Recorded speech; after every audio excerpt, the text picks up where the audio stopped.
Hello दोस्तों, स्वागत है आप सभी का बिहार पुलिस कांस्टेबल के टेस्ट सीरीज के 11वें एपिसोड में। दोस्तों आज हम बिहार पुलिस कांस्टेबल के 11वें एपिसोड का वीडियो करेंगे। तो दोस्तों आपको जो है इस वीडियो को शुरू से अंत तक ज़रूर देखना। अगर आप पहले टेस्ट 1 से वीडियो अगर टेस्ट 1 से टेस्ट सीरीज 10 तक वीडियो नहीं देखे हैं तो दोस्तों वो ज़रूर देख लें। इसके लिए सबसे पहले दोस्तों आपके बढ़ते हैं अपने क्वेश्चन की ओर।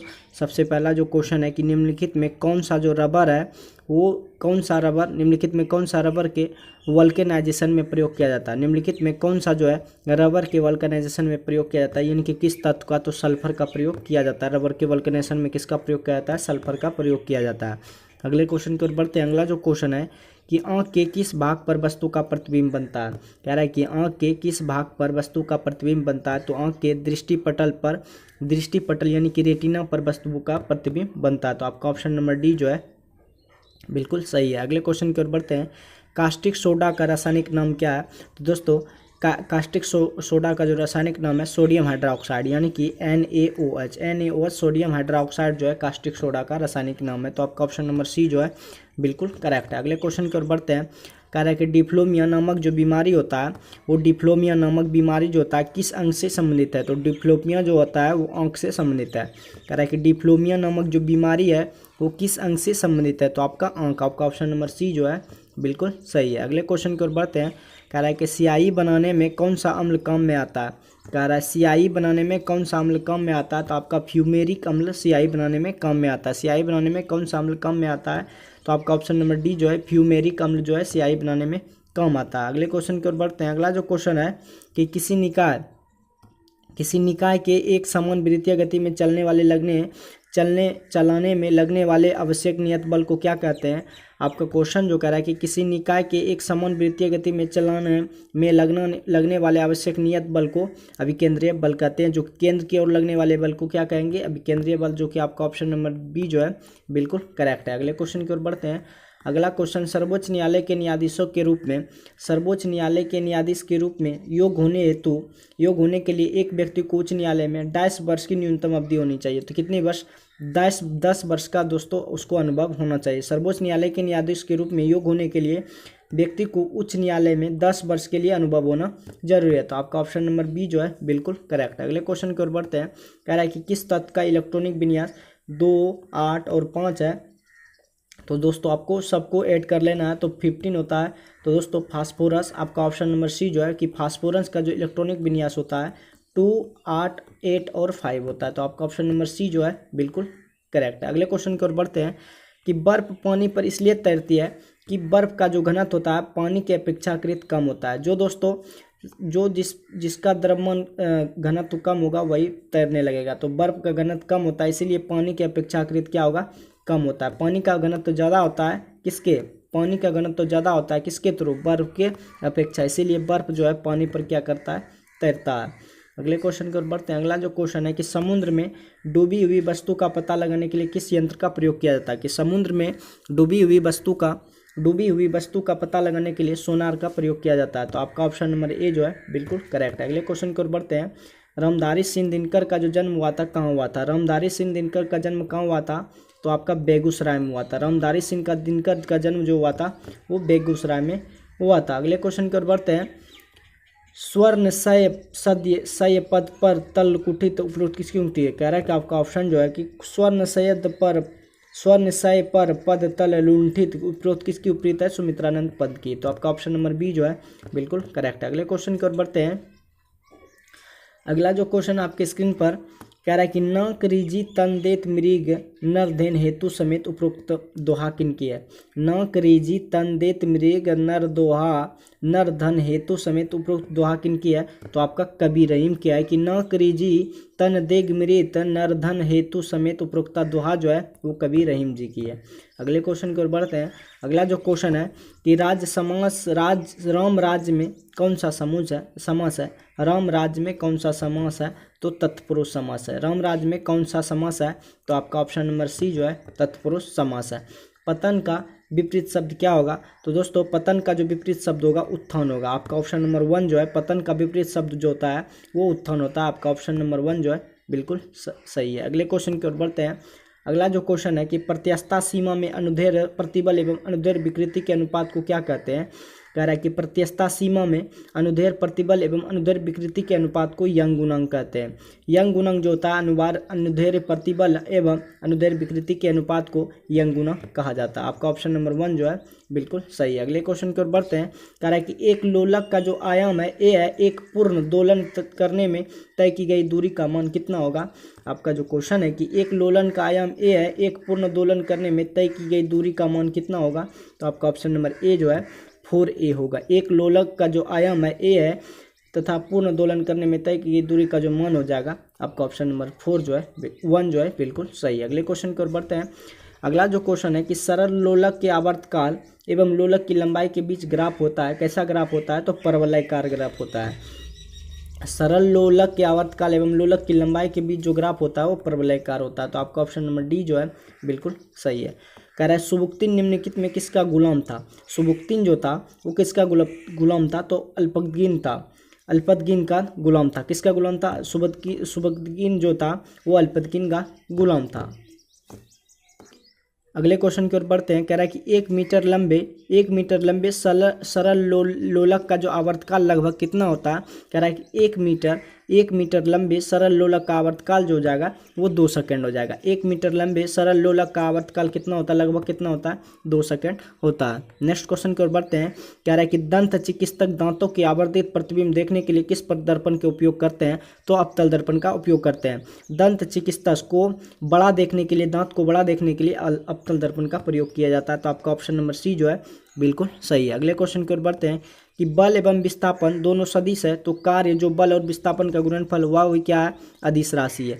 बल एवं विस्थापन जो है, बल दोस्तों सदिश राशि है, विस्थापन दोनों क्या है, विस्थापन भी सदिश राशि है। जबकि बल एवं विस्थापन का जो गुणनफल कार्य होता है, कार्य जो बल एवं विस्थापन का गुणनफल है वो क्या हो जाएगा, कार्य अदिश राशि है। कार्य क्या हो जाएगा, अदिश राशि। जिसमें कि परिमाण और दिशा दोनों चाहिए वो सदिश हो जाएगा। जिसमें केवल परिणाम चाहिए वो उसमें कितना हो जाएगा, वो दोस्तों आपका अदिश राशि हो जाएगा। तो आपका कार्य जो है वो अदिश राशि है। तो आपका ऑप्शन नंबर बी जो है बिल्कुल करेक्ट है। अगले क्वेश्चन की ओर बढ़ते हैं। निम्नलिखित में कौन अकबर के नवरत्न में शामिल नहीं है, तो निम्नलिखित में कौन जो है अकबर के नवरत्न में शामिल नहीं थे, तो आपका बैरम खां जो था अकबर के नवरत्न में शामिल नहीं था। तो आपका ऑप्शन नंबर बी जो होता है बिल्कुल सही है। अगले क्वेश्चन की ओर बढ़ते हैं। व्यक्तिगत अवज्ञा आंदोलन की स्थिति को प्रारंभ की गई थी, तो 17 अक्टूबर 1940 ईस्वी को व्यक्तिगत अवज्ञा आंदोलन चालू की गई थी। कह रहा है कि व्यक्तिगत अवज्ञा आंदोलन की स्थिति को प्रारंभ हुई थी 17 अक्टूबर 1940 को प्रारंभ हुई थी। अगले क्वेश्चन की ओर बढ़ते हैं। अगला जो क्वेश्चन है कि भारत में जिस राजनीतिक संगठन की स्थापना वर्ष 1838 में हुई उसका नाम क्या था, जमींदारी एसोसिएशन था। भारत में जिस राजनीतिक संगठन की स्थापना 1838 में हुई उनका नाम क्या था, जमींदारी एसोसिएशन। आपका ऑप्शन नंबर बी जो है बिल्कुल सही है। अगले क्वेश्चन की ओर बढ़ते हैं। अगला क्वेश्चन जो आपके स्क्रीन पर है, एमनेस्टी इंटरनेशनल नामक संस्था किस क्षेत्र में कार्य करती है। आपका जो क्वेश्चन है कि एमनेस्टी इंटरनेशनल नामक संस्था किस क्षेत्र में कार्य करती है, तो मानवाधिकारों की रक्षा करती है। एमनेस्टी जो इंटरनेशनल नामक संस्था वो मानवाधिकारों की क्या करती है, रक्षा करती है। तो आपका ऑप्शन नंबर डी जो है बिल्कुल करेक्ट है। अगले क्वेश्चन की ओर बढ़ते हैं। अगला जो क्वेश्चन है कि किस विद्वान ने भारतीय संविधान को सहकारी संघवाद का एक उदाहरण कहा है। किस विद्वान ने भारतीय संविधान को सहकारी संघवाद का एक उदाहरण कहा गया है, तो ग्रेनविट ऑस्टिन ने कहा गया। किस विद्वान ने, तो ग्रेनविट ऑस्टिन ने कहा गया है कि सहकारी संघवाद जो है एक उदाहरण है किसका, भारतीय संविधान का। अगले क्वेश्चन की ओर बढ़ते हैं। अगला क्वेश्चन है कि दक्षिणापथपति की पदवी सबसे पहले किसने ग्रहण की थी, कि दक्षिणापथपति की पदवी जो है सबसे पहले किसने ग्रहण की थी, तो सातकर्णी ने की थी, श्री सातकर्णी प्रथम ने की थी। कह रहा है कि दक्षिणापथपति की पदवी सबसे पहले किसने ग्रहण किया था, तो श्री सातकर्णी ने किया था। अगले क्वेश्चन की ओर बढ़ते हैं। कण्व राजवंश का संस्थापक कौन था, तो वासुदेव था। कण्व वंश का संस्थापक कौन था, तो वासुदेव था। तो आपका ऑप्शन नंबर सी जो है कि कण्व राजवंश का संस्थापक कौन था, वासुदेव था। आपका ऑप्शन नंबर सी जो है बिल्कुल सही है। अगले क्वेश्चन की ओर बढ़ते हैं। कह रहा है कि श्रवणबेलगोला में गोमतेश्वर की मूर्ति का निर्माण किसने किया था, तो चामुंडा राय ने करवाया था। कह रहा है कि श्रवणबेलगोला में गोमतेश्वर की मूर्ति का निर्माण किसने करवाया था, चामुंडा राय ने करवाया था। तो आपका ऑप्शन नंबर डी जो है बिल्कुल सही है। निम्नलिखित में निम्न में से किस विचार का संबंध जयप्रकाश नारायण से नहीं है? तो दोस्तों आपका जो चौखंबा राज्य है उसका जो जयप्रकाश नारायण से संबंध नहीं है। चौखंबा राज्य जो है उसका जयप्रकाश नारायण का इससे संबंध नहीं है, जबकि समाजवाद है, समग्र क्रांति है, दल विहीन लोकतंत्र है, लेकिन चौखंबा राज्य जो है इससे जयप्रकाश नारायण का कोई संबंध नहीं है। नेक्स्ट क्वेश्चन की ओर बढ़ते हैं। कह रहा है कि निम्न में से कौन सी एक समिति संसद की अस्थायी समिति नहीं है? तो वित्त मंत्रालय की परमादर्श रात्रि समिति जो है वो समिति सदस्य की अस्थायी समिति नहीं है। तो आपका ऑप्शन नंबर डी जो है बिल्कुल सही है। अगले क्वेश्चन की ओर बढ़ते हैं। अगला क्वेश्चन, सोमनाथ को जीतकर लौटते समय महमूद कच्छ की खाड़ी के रास्ते का क्या कहा? क्योंकि समान रास्ते में भोज जो है परमार ने रोक रखा था, इसीलिए वो कह रहा है कि सोमनाथ को जीतकर लौटते समय महमूद कच्छ की खाड़ी के रास्ते क्यों गया? क्योंकि समान रास्ते पर भोज परमार ने रोक रखा था। तो आपका ऑप्शन नंबर ए जो है बिल्कुल सही है। अगले क्वेश्चन की ओर बढ़ते हैं। अगला क्वेश्चन आपकी स्क्रीन पर कि मोपला विद्रोह जो हुआ 1921 में हुआ था, कहाँ हुआ था? मोपला विद्रोह कहाँ हुआ था? तो दोस्तों आपका मालाबार में हुआ था। मोपला जो विद्रोह हुआ था वो मालाबार में हुआ था। आपका ऑप्शन नंबर बी जो है बिल्कुल सही है। अगले क्वेश्चन की ओर बढ़ते हैं। कह रहे कि शिमला समझौता 1972 में हुआ था, किनके द्वारा हस्ताक्षर किए गए थे?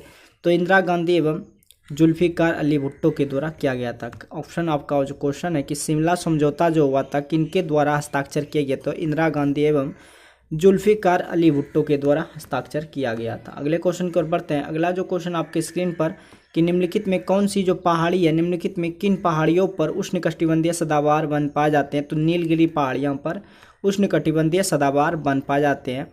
तो निम्नलिखित किस कटिबंधीय वन पर सदाबहार वन पाया जाता है? तो नीलगिरी पहाड़ियों पर उष्णकटिबंधीय सदाबहार वन पाए जाते हैं। अगले क्वेश्चन की ओर बढ़ते हैं।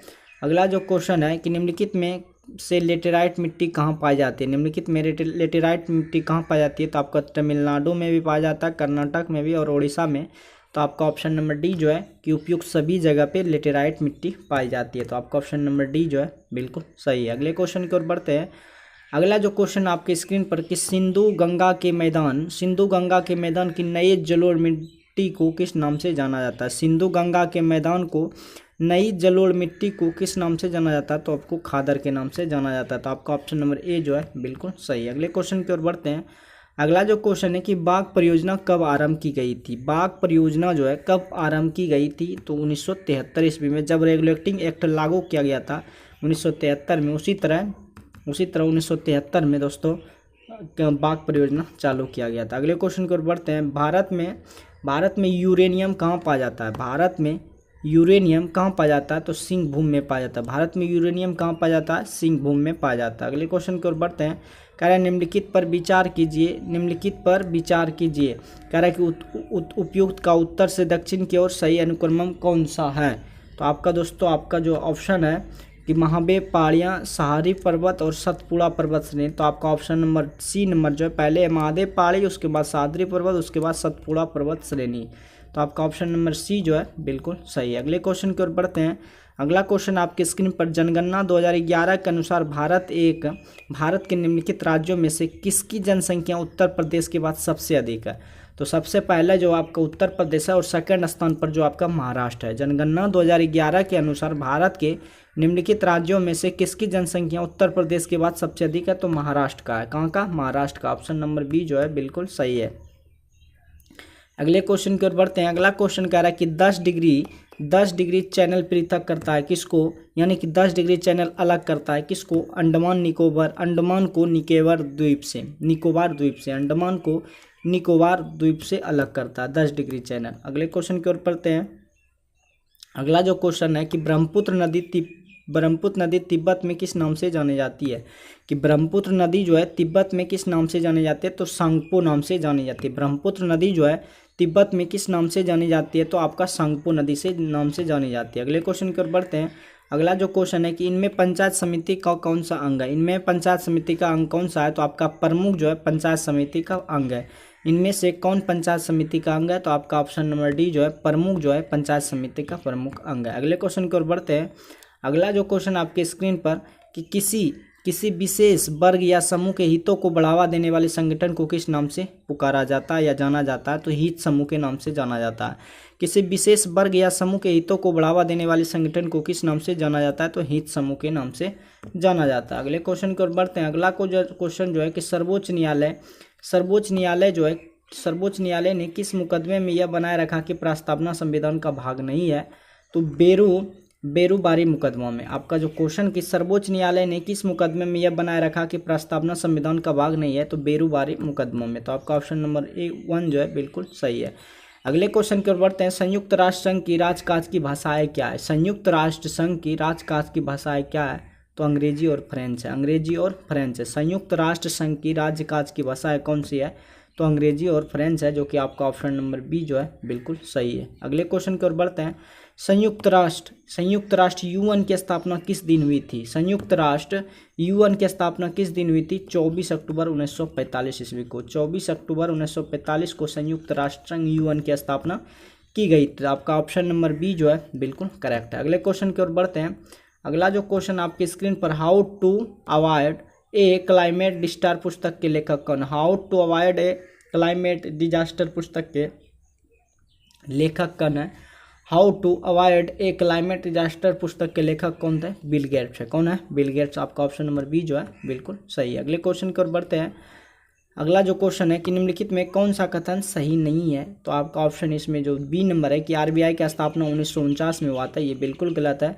जबकि आरबीआई देश का केंद्रीय बैंक है। आरबीआई केंद्र एवं राज्य सरकारों का बैंकर है। आरबीआई देश के विदेशी विनिमय निधि का अभिरक्षक है। जबकि आरबीआई की स्थापना 1949 में नहीं की गई थी। तो आपका ऑप्शन नंबर बी जो है बिल्कुल सही है। अगले क्वेश्चन की ओर बढ़ते हैं।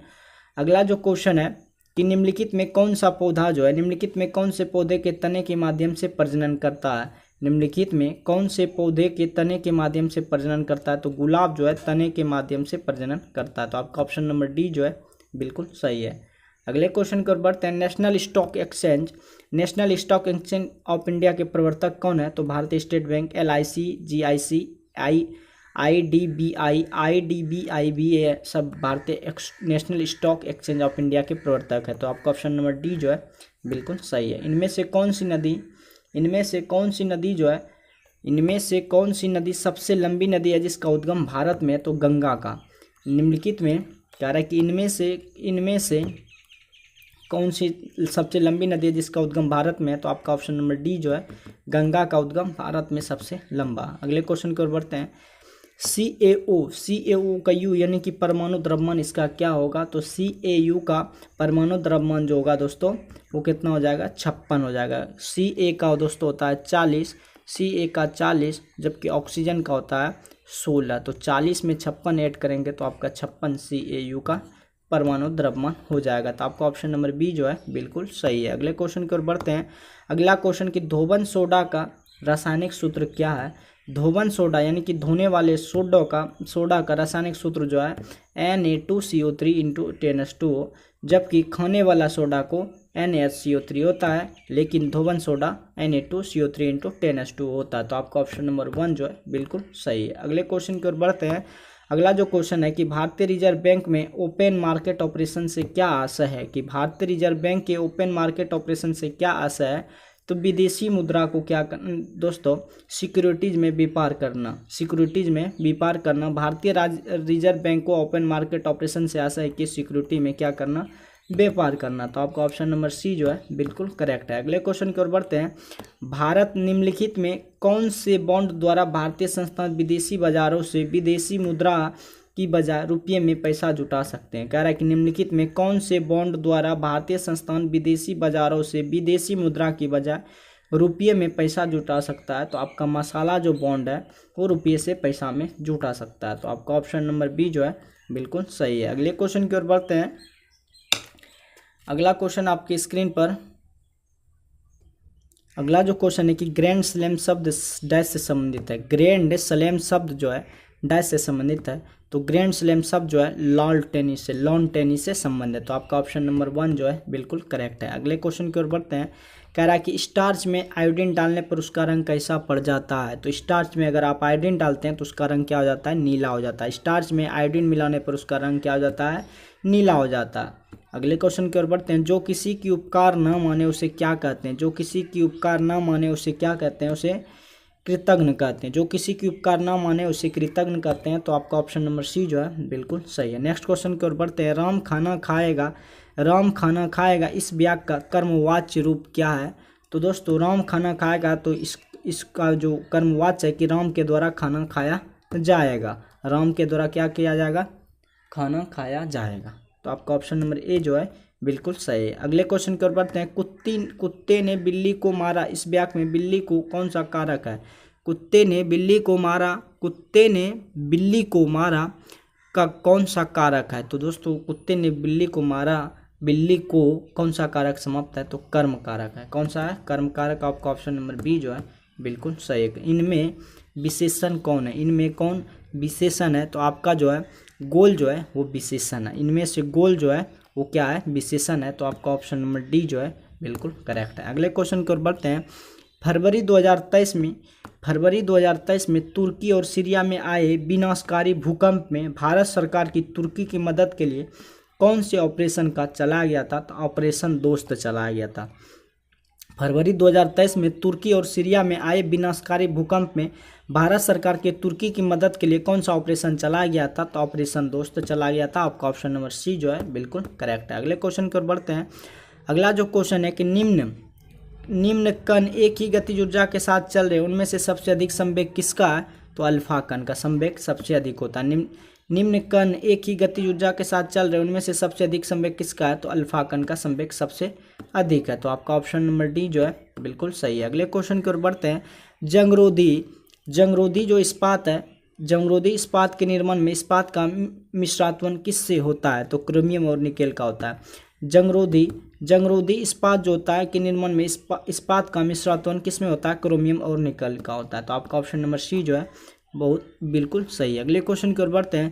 कह रहा है कि अम्लीय वर्षा में प्राय क्या अधिक मात्रा में होता है? तो सल्फ्यूरिक अम्ल अम्लीय वर्षा में सबसे अधिक होता है H2SO4, जिसका कि परमाणु द्रव्यमान 98 यानी कि 98 होता है। कह रहा है कि अम्लीय वर्षा में प्राय क्या अधिक मात्रा में होता है? तो आपका ऑप्शन नंबर डी जो है सल्फ्यूरिक अम्ल सबसे अधिक मात्रा में होता है। अगले क्वेश्चन की ओर बढ़ते हैं। कह रहा है कि फ्रियोन का प्रयोग निम्नलिखित में किस रूप में किया जाता है? फ्रियोन का प्रयोग जो है निम्नलिखित में प्रतिशतक के रूप में किया जाता है। प्रतिशतक के रूप में किया जाता है। फ्रियोन का प्रयोग जो है प्रतिशत के तक के रूप में किया जाता है। तो आपका ऑप्शन नंबर सी जो है बिल्कुल सही है। अगले क्वेश्चन की ओर बढ़ते हैं। कह रहा है कि पारिस्थितिकी तंत्र में नाइट्रोजन का परिसंचरण किसके द्वारा होता है? पारिस्थितिकी तंत्र में नाइट्रोजन का जो परिसंचरण होता है वो केचुआ के द्वारा होता है। किसके द्वारा होता है? केचुआ के द्वारा। आपका ऑप्शन नंबर 1 जो है बिल्कुल सही है। अगले क्वेश्चन की ओर बढ़ते हैं। कवक जो है फंगस द्वारा फैलने वाली बीमारी है, वो क्या है? वो दोस्तों ब्लैक कर्मी है। क्या है? वलय कृमि या रिंग वर्म है। कवक जो है वलय कृमि या रिंग वर्म है। तो आपका ऑप्शन नंबर इसमें बी जो है बिल्कुल सही है। अगले क्वेश्चन की ओर बढ़ते हैं। कह रहा है कि मानव त्वचा का रंग देने वाला वर्णक कौन सा है? तो मेलानिन है। मानव त्वचा को रंग देने वाला जो वर्णक होता है वो क्या होता है? मेलानिन होता है। अगले क्वेश्चन की ओर बढ़ते हैं। अगला क्वेश्चन कह रहा है कि भुगतान करने के लिए विभिन्न करेंसी के बीच जो दर होता है उसे क्या कहते हैं? उसे विनिमय दर कहा जाता है। भुगतान करने के लिए विनिमय करेंसी के बीच जो दर होता है उसे क्या कहते हैं? उसे विनिमय दर कहते हैं। तो आपका ऑप्शन नंबर ए जो है बिल्कुल सही है। अगले क्वेश्चन की ओर बढ़ते हैं। अगला क्वेश्चन, स्थिर विनिमय दरों का निर्धारण कौन करता है? तो मौद्रिक अधिकारी एवं केंद्रीय बैंक करता है। कह रहा है कि स्थिर विनिमय दरों का निर्धारण कौन करता है? तो मौद्रिक अधिकारी अर्थात केंद्रीय बैंक करता है। अगले क्वेश्चन की ओर बढ़ते हैं। अगला जो क्वेश्चन है कि बजट सरकार के आय व्यय का वार्षिक कथन होता है, जिसे पेश करते हैं कौन करते हैं? वित्त मंत्री करते हैं। बजट सरकार के आय व्यय का जो वार्षिक कथन होता है कौन पेश करता है? तो वित्त मंत्री के द्वारा पेश किया जाता है। अगला जो क्वेश्चन है कि भारत के 14 प्रमुख व्यावसायिक केंद्रों का राष्ट्रीयकरण कब किया गया? भारत के 14 प्रमुख व्यावसायिक बैंकों का राष्ट्रीयकरण जुलाई 1969 में किया गया था। जुलाई 1969 में किया गया था। एंजाइम क्या होते हैं? तो एंजाइम मूलतः प्रोटीन होते हैं। एंजाइम मूलतः क्या होते हैं? प्रोटीन होते हैं। तो आपका ऑप्शन नंबर ए जो है बिल्कुल सही है। अगले क्वेश्चन की ओर बढ़ते हैं। कह रहे कि जॉर्जिया मेलोनी किस देश की पहली महिला प्रधानमंत्री के रूप में चुनी गई है? जॉर्जिया मेलोनी किस देश की पहली महिला प्रधानमंत्री के रूप में चुनी गई है? तो इटली के पहली महिला प्रधानमंत्री के रूप में चुनी गई। तो आपका ऑप्शन नंबर ए जो है बिल्कुल सही है। अगले क्वेश्चन की ओर बढ़ते हैं। अगला जो क्वेश्चन है कि निम्नलिखित में किसे 52वां दादा साहब फाल्के पुरस्कार दिया गया है? तो दोस्तों आशा पारेख को दिया गया। निम्नलिखित में किसे 52वां दादा साहब फाल्के पुरस्कार दिया गया? तो आशा पारेख को दिया गया। तो आपका ऑप्शन नंबर बी जो है बिल्कुल सही है। अगले क्वेश्चन की ओर बढ़ते हैं। अगला जो क्वेश्चन है कि डॉक्टर बाबा भीम साहब अम्बेडकर की 70 मीटर ऊंची प्रतिमा स्टेच्यू ऑफ नॉलेज का अनावरण कहाँ किया गया? तो लातूर महाराष्ट्र में किया गया। कि डॉक्टर बाबा साहब अम्बेडकर की 70 फीट ऊंची प्रतिमा स्टेच्यू ऑफ नॉलेज के अनावरण जो है कहाँ किया गया? तो लातूर महाराष्ट्र में किया गया है। तो दोस्तों बिहार पुलिस कांस्टेबल के आपका जो है 11 प्रैक्टिस सेट का जो है वीडियो समाप्त होता है। मिलते हैं नेक्स्ट वीडियो में नेक्स्ट सेट लेकर। आज के लिए बस इतना ही। जय हिंद।